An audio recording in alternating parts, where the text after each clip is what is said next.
আলপনা বোন এই পৃথিবীর মায়া ত্যাগ করে আমাদেরকে ছেড়ে চিরবিদায় নিয়েছে শ্রীকৃষ্ণের চরণে।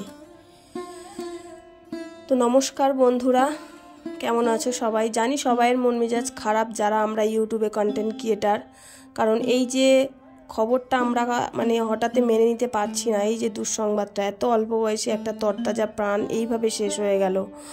এ তো কোনো মারণ ব্যাধি নয়, কোনো বড় কোনো কঠিন অসুখ নয়। এই অসুখে তার জীবনটা শেষ হলো। সুখের জীবনটা সে আর সহ্য করতে পারলো না, সুখটা তার সইল না।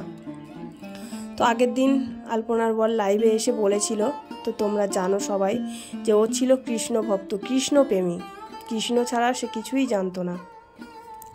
সে ইউটিউবের পাশাপাশি শ্রীকৃষ্ণের ভগবদ গীতা এগুলো সেগুলো নিয়েই সে নাড়াচাড়া করতো, পড়াশোনা করতো। আর তার বাইরে আর সে কিছুই করতো না। কোনো সিনেমা নয়, কোনো টিভি নয়, কোনো কিছুই নয়। সেই ভগবদ গীতা, কৃষ্ণপ্রেমের, কৃষ্ণর শতরূপ এইসব নিয়েই সে পড়ে থাকতো। আর সেগুলো তার বর মাকে শোনাতো। তা সে বিশ্বাস করত তার কাছে বড় হলো পরমাত্মা, পরমাত্মার নিচে কেউ হয় না। তো সে ছিল কৃষ্ণপ্রেমী, কৃষ্ণ ভক্ত। সেই জন্য হয়তো কৃষ্ণ তাকে বেশি কষ্ট না দিয়ে তার চরণে টেনে নিয়েছে। তো আলপনা বোন, তুমি যে কৃষ্ণ ভক্ত ছিলে, তুমি নিশ্চয়ই পুণ্যবতী। আশা করব, আমরা কামনা করব যে তুমি শ্রীকৃষ্ণের চরণে ঠাঁই পাও। এটা ভাবলেই না কি যে কষ্ট হয়।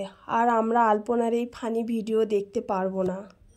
আর কাকিমা তো আর ভিডিও করবে বলে মনেই হয় না, কারণ কাকিমা ক্যামেরার সামনে আসলেই তো তার চোখ দুটো তার মেয়েকে খুঁজবে। কি করে করবে এই ভিডিও?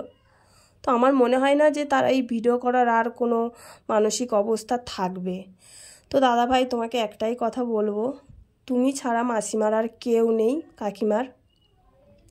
তো তার স্বামীটাও শেষ হয়ে গেছে, একমাত্র মেয়েকে ছিল, তাকে আঁকড়ে ধরে বেঁচেছিল, ভগবান তাকেও কেড়ে নিল তার কোল থেকে। তো তুমি কাকিমার পাশে থেকো, কারণ তুমি ছাড়া তার আর কেউ নেই। আর ভগবানের কাছে আমরা একটাই কামনা করতে পারি, ভগবান আলপনা যেখানে আছে যেন ভালো থাকে, ওর আত্মার শান্তি কামনা করি আমরা। কারণ এছাড়া তো আমরা আর কিছুই করতে পারি না। ভগবানের দরবারে যার যতদিন আয়ু, ততদিন তাকে বেঁচে থাকতে হবে। আয়ু ফুরিয়ে গেলে সবাইকে একদিন না একদিন চলে যেতে হবে। তো ভিডিওটা এখানেই শেষ করছি। সবাই ভালো থেকো।